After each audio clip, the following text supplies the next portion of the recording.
Idea mo to? Di ba sinabi ko na sa'yo, huwag ka na makikipag-communicate sa pamilyang yon? Ba't pa ang tikas ng ulo mo? Ha?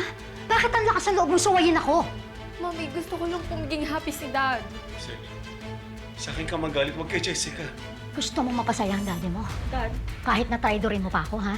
Ikaw lang utang na loob mo! Hazel! Ha? Wala. Hazel, huwag mo saktan si Jessica! Ano? Kailangan pa masaktan ka? Hazel, tama na! Kailangan pa! Hazel! Ano talaga ka ng leksyon, ha? Hazel, Dapat nasaktan ako yung bata! pinakita. Hindi ito! Hazel! Gumalabang ka?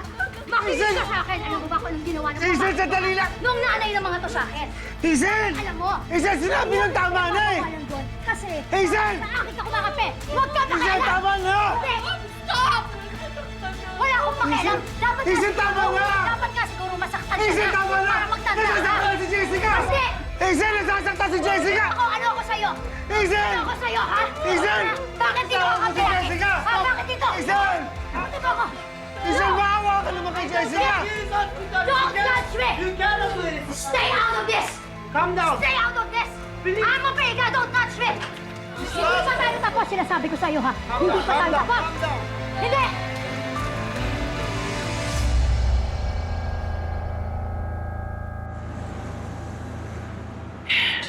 Anak, ang tagal naman ng kaklase mo. Pamayaan yan, mas mauna pang makauwi yung mga kapatid mo. Bakit na lang kasi hindi pinadala yung project mo sa bahay? O kaya pinuntahan na natin siya sa bahay nila. Wait lang po, Nay. Malapit na raw po si Rona. Andiyan na raw po siya, Nay. Oh,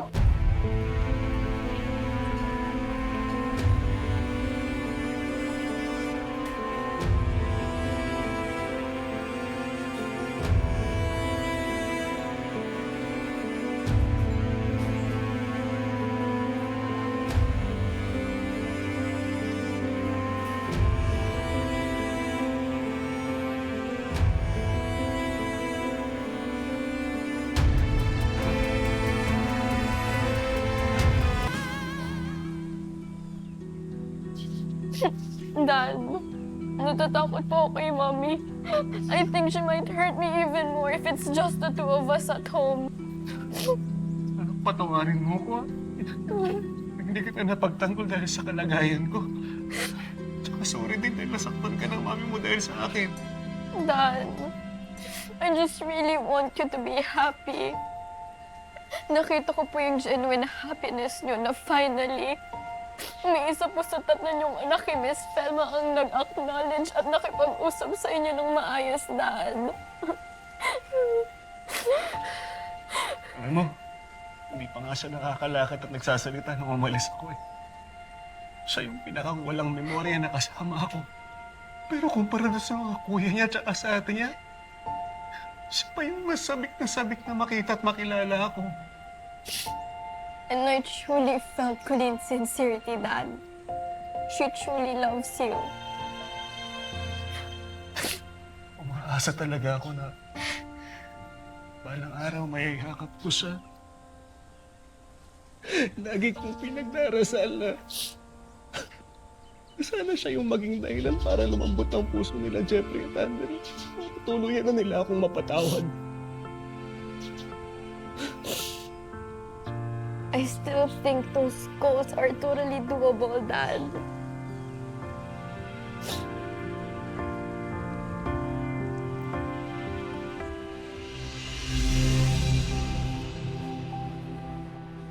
Sorry kung kinailangan namin kayong set up.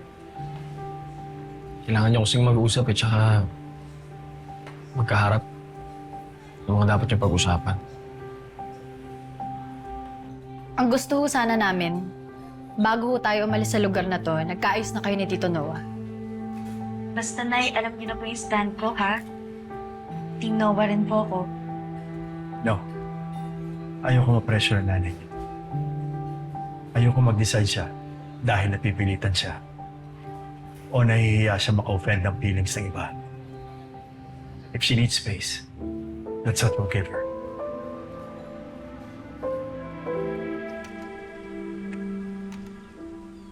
Just a curious question, Dad. Kung hindi po kayo nabaril, ano po sana ang long-term plan niyo? Would you have stuck with the separation from Mom? Oo, anak. Sorry, pero nakapag-desisyon na talaga ako na iwan yung mami mo eh. Ang plano ko sana, mag-iipon ako para makuha kita sa kanya. Katapos, gagawin ko lahat para mapatawad ako ni na Felma at saka ng mga anak namin. Alam mo, pag nangyari yun, ako na talaga pinakamasayang tao sa buong mundo. And I still think those goals are totally doable, Dad. Dad, you deserve to be happy. And I'll help you achieve that happiness. Who knows? Baka pwede pa pong ma-restore yung relationship niyo with your original family. Alam ko naman na gusto niyo ako maging masaya sa buhay ko. Na-appreciate ko lahat ng effort niyo na ipinaparamdam niyo sa akin. At umasa kayo na tinitimbang ko, pinag-iisipan ko, lahat ng sinasabi niyo sa akin. Pero sa huli, ako pa rin ang magdidesisyon kung anong tunay na makakapagpasaya sa akin. Nito mga huling araw, napag-isip-isip ko na minsan nalilito ka kung ano ba talaga ang pagmamahal at ang awa.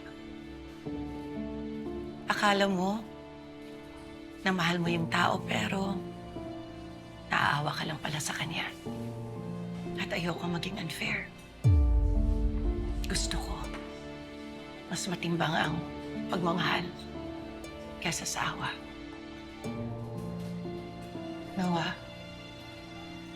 bago ang araw na to, na pinag-arap tayo ng mga bata, pinagdasal ko at napag-isipan ko na kung ano ang magiging desisyon ko. Nawa, mas mabuti pa siguro. Huwag na nating ituloy ang kasal.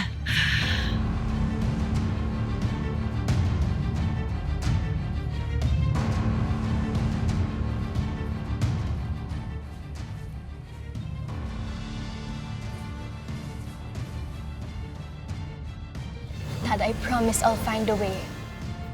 Gagawin ko po ang lahat para mauwi kayo sa Pilipinas.